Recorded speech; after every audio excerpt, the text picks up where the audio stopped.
लेकिन 8 पहर में निकुंज भवन की कोई अन बात करे, कोई बात ही नहीं करता। अरे नंद नंदन गोपी जन वल्लभ, ये शब्द श्रवण ना पड़े। ये नाम लेने वाला कोई मिल नहीं रहा है, ये नाम लेने वाला कोई मिल नहीं रहा, ये नाम लेने वाला कोई मिल नहीं रहा। इन सब समस्याओं का, इन सब दुविधाओं का समाधान क्या है? तो नागरीदास जी कहते, नागरीदास बिना सत्संगी,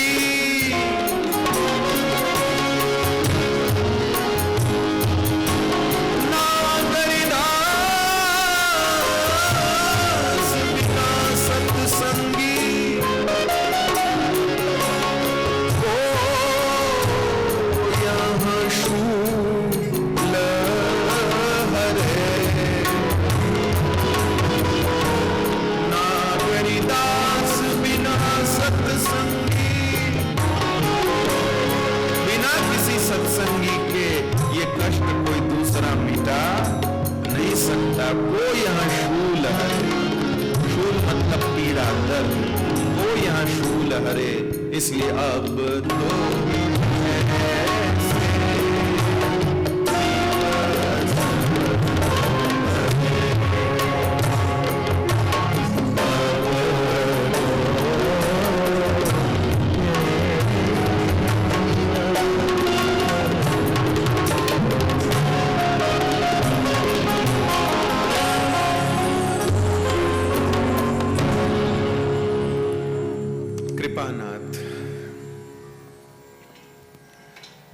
तो वैष्णवों को ऐसे सत्संगी जरूरी है।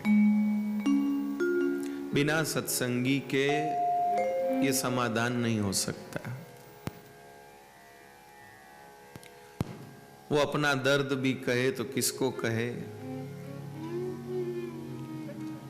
और उसके दर्द की, उसकी पीड़ा की का कोई समाधान भी करे तो कौन करे। 8 पहर में निकुंज भवन की कोई न बात करे, कोई बात ही नहीं करता। कृपानाथ, जो रसिक हृदय होगा, वैष्णव हृदय होगा, वो ऐसी जगहों पर 1 दिन 2 दिन तो निकाल लेगा, लेकिन बाद में उसका उच्चाटन होने लग जाएगा, उसका जी घबराने लग जाएगा, उसका मन विचलित होने लग जाएगा कि क्या करूं। उसको, उसकी खुराक है निकुंज वार्ता, उसकी खुराक है निकुंज वार्ता। इसलिए हमारी कथा में कभी ऐसे रसिक प्रेमी वैष्णव आते हैं तो हम कोई ना कोई निकुंज वार्ता जरूर कहने की कोशिश करते हैं, क्योंकि अगर निकुंज की चर्चा नहीं हुई तो उनको लगेगा कि आना यूं ही गया। भाई, भागवत की अपनी महिमा है, ठीक है, कोई वो बात नहीं, भागवत की अपनी महिमा है, लेकिन फिर भी एक रसिक का समाधान, एक प्रेमी का समाधान तो उसके प्रिया प्रीतम की जो रसपूर्ण वार्ता है उसी से ही होता है। और यहां वसंत तो क्या कहना है।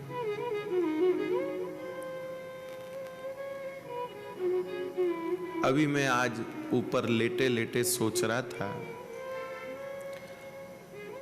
कि यदि बसंत पंचमी इस शब्द को रखें और इस शब्द को मथें तो मथने से क्या निकल के आएगा। तो मैंने शब्द को मथना शुरू किया, तो ज्यादा समय तो नहीं मिला मुझे मथने का, थोड़ा सा मथा, तो थोड़ा सा मथने पर क्या निकल के आया वसंत और पंचमी। तो वसंत का पूरा शब्द लिया वसंत, और पंचमी का खाली प लिया। तो वसंत माने वसने वाला, वसंत माने बसने वाला, और प मतलब प्रकट करना। अपने प्रियतम के लिए अपने हृदय में जो प्रेम वसता है, उस प्रेम को प्रकट करने का पर्व है बसंत पंचमी।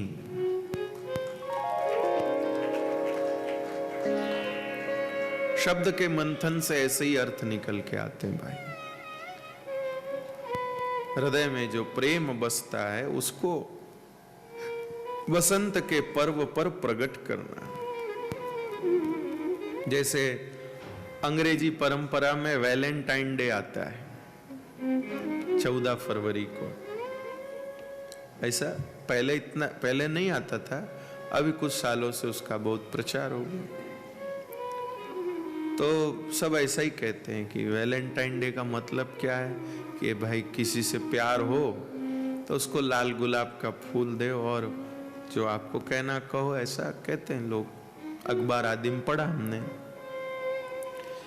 लेकिन अपनी भारतीय संस्कृति में, अपनी वैष्णव संस्कृति में प्रेम के लिए कोई डे नहीं है कि एक ही दिन है कि जिस दिन आप प्रेम की अभिव्यक्ति कर सकते हैं। नहीं, ये तो जिन लोगों को फुर्सत नहीं है प्रेमाभिव्यक्ति की, अपने तो भाई किसी की पत्नी बढ़िया आलू का पराठा बना दे, उसी में पति को समझ में आ जाता है कि कितना प्रेम करती है। किसी को उसकी पत्नी अगर वो बढ़िया दाल के पकोड़ा खिला दे तो वो यकीन कर लेगा कि हाँ, ये मुझे प्रेम करती है। और पति उसको किसी दिन हनुमान जी के मंदिर चलते हैं बोल करके और कहीं पब्लिक पार्क में घुमा लाए, तो उसको यकीन हो जाएगा कि ये मुझसे बहुत प्रेम करती है। खैर, यह तो हो गई इधर उधर की बात, लेकिन मुख्य बात यह है कि अपने तो यह पूरा होली का महीना प्रेम प्रकट करने का ही है। श्री ठाकुर जी हर किसी को रंग नहीं लगाते, ध्यान दीजिएगा। श्री ठाकुर जी का जो रंग है, जो अपने पदों में भजनों में गाते हैं, भर भर मुट्ठियां उड़ावे, या तो वो जो रंग है वो साधारण रंग नहीं है। ध्यान से सुनिएगा। श्याम सुंदर की पिचकारी का रंग जिसको लगा वह प्रीति संपन्न हो गया, वह प्रीति संपन्न हो गया। क्यों? ठाकुर जी को पिचकारी भरने का जो रंग है वो श्री किशोरी जी बना के देती है। किशोरी जी ठाकुर जी के लिए रंग सिद्ध करती है, और वे श्री ठाकुर जी को संकेत भी करती हैं कि इस पर लगाओ, इस पर छोड़ो, इस पर छोड़ो, इस पर छोड़ो। प्रिया प्रीतम जब संग मिलकर सखी जनों पर रस वर्षा करते हैं, जब दो दल बन जाते हैं, वो बात अलग हो गई। वो दो दल वाली होली तो खाली एक बार होती है, लठमार होली। बाकी रोज दो दल नहीं होते हैं। रोज दो दल ऐसे ही होते हैं, एक रंगने वाला और एक रंगीजने वाला। ये दो रंगते हैं, बाकी सब रंगाए जाते हैं। नित्य की होली में यही होता है। वैष्णवों को पता है, जिस दिन नित्य की जो होरी होती है उसमें ठाकुर जी होरी खेलते हैं, और उसके बाद जितने वैष्णव बैठे हैं वो सब पे वो रंग जो है वो ऐसे आचार्य हो या मुखिया जी हो वो ऐसे लगाते हैं। सिर्फ एक दिन ऐसा आता है जब वैष्णव को भी अधिकार मिलता है कि वो भी जा करके आचार्य चरणों में रंग लगा सकता है। कहने का मतलब ये निकुंज की होली ऐसी होती, इसमें रोज ये दो रंग ही दो जने ही रंग लगाते हैं। प्रिया जी रंग घोलती हैं और ठाकुर जी पिचकारी भर भर के छोड़ते हैं।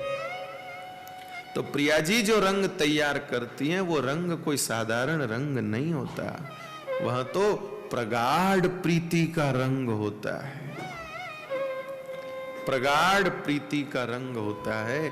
इसलिए जिसको वो प्राण प्यारे श्याम सुंदर के हाथ का रंग लग जाए वो एकदम प्रीति से छका जाता है, एकदम प्रीति से छका जाता है।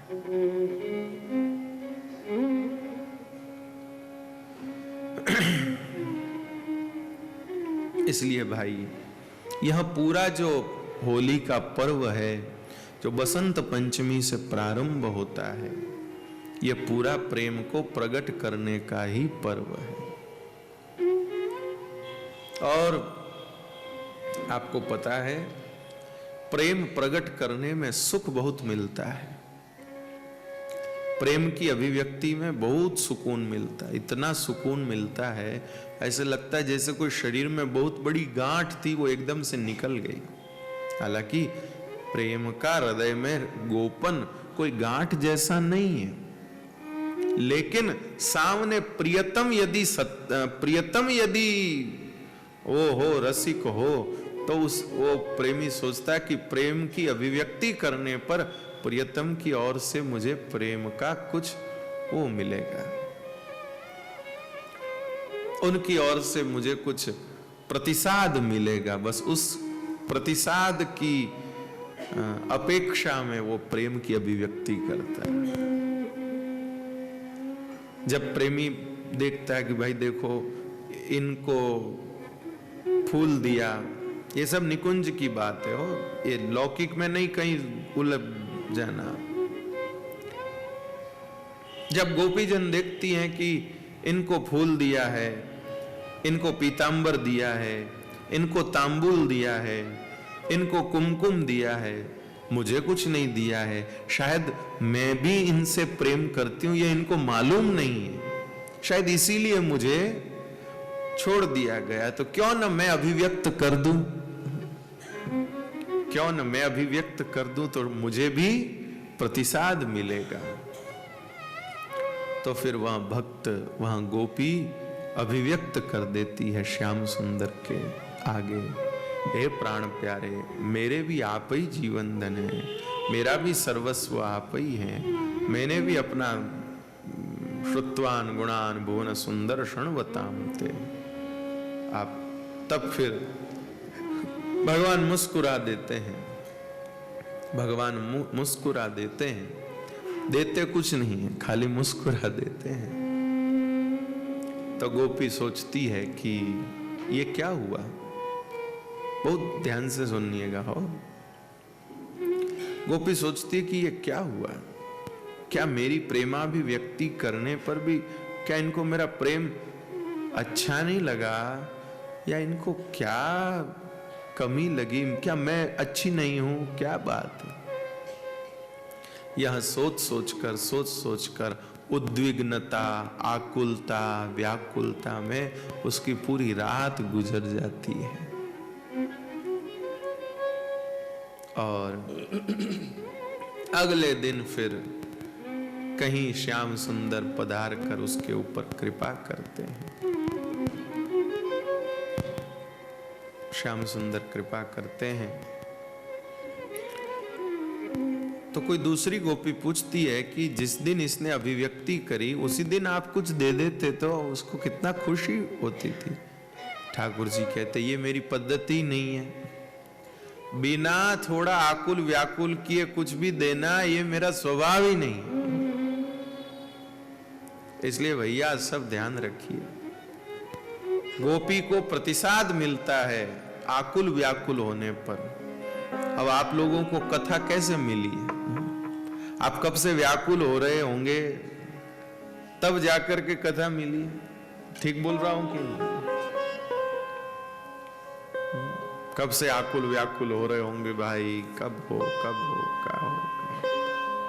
तो गोपी की आकुलता व्याकुलता पर उसको प्रीति का प्रतिसाद मिलता है, और वैष्णव की आकुलता व्याकुलता पर उसको कथा का प्रसाद मिलता है। मेरे गोपी जब आकुल व्याकुल होती तो उसको प्राण प्यारे की प्रीति का प्रतिसाद मिलता है, और वैष्णव जब विह्वल होता है, आकुल व्याकुल व्यथित होता है, तो कथा का प्रसाद मिलता है। तो ये पूरा बसंत प्रेम के लिए ही है भैया, प्रेम की अभिव्यक्ति करने के लिए है।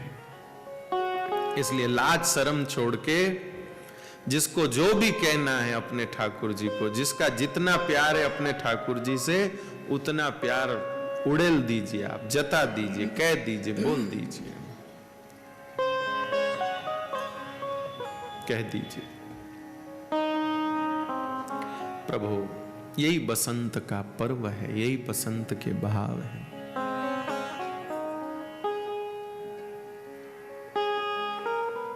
चलिए अब बसंत के भाव के बाद अब कथा के भाव में चलते हैं।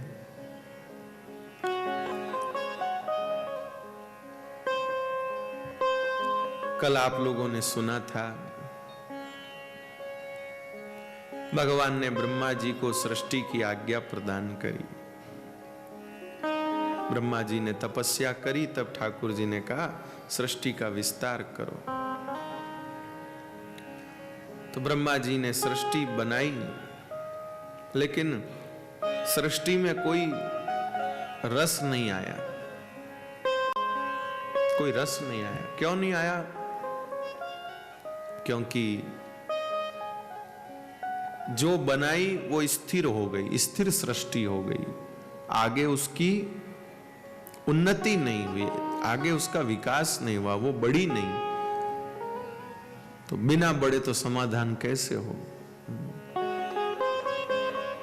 तब श्री ब्रह्मा जी ने मानुषी सृष्टि बनाई, मनुष्यों की सृष्टि बनाई, और मानसी सृष्टि में 2 तो पुत्र बनाए, 3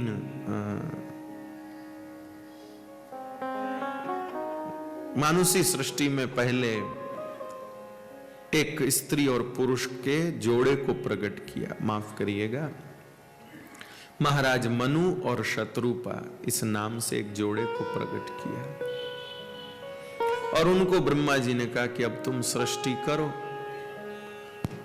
तो उन्होंने कहा कि भाई हमें सृष्टि करने के लिए धरातल चाहिए, धरातल नहीं है। धरातल कहां गया? तो पता चला कि हिरण्याक्ष नाम का एक राक्षस है, वो पृथ्वी को जल में लेकर चला गया है। नारद जी को चिंता हुई, और जैसे ही नारद जी को चिंता हुई, क्षमा करे ब्रह्मा जी को जैसे ही चिंता हुई कि ब्रह्मा जी की नासिका से एक वराह निकला, जो देखते देखते बड़ा हो गया। नाक से तो निकला होगा, जो कितना सा होगा आप सोचो। देखते देखते वो बड़ा हो गया, और भाई उसने समुद्र में छलांग लगाई, और वहां जाकर के हिरण्याक्ष नाम के दैत्य को मार दिया, और वो पृथ्वी को लेकर के ऊपर आ गए। वह कौन थे वराह? बोले और कोई नहीं, भगवान श्री हरि ही पृथ्वी का उद्धार करने के लिए वराह रूप लेकर के आए। कृपानाथ, पृथ्वी ब्रह्मा जी की कन्या है।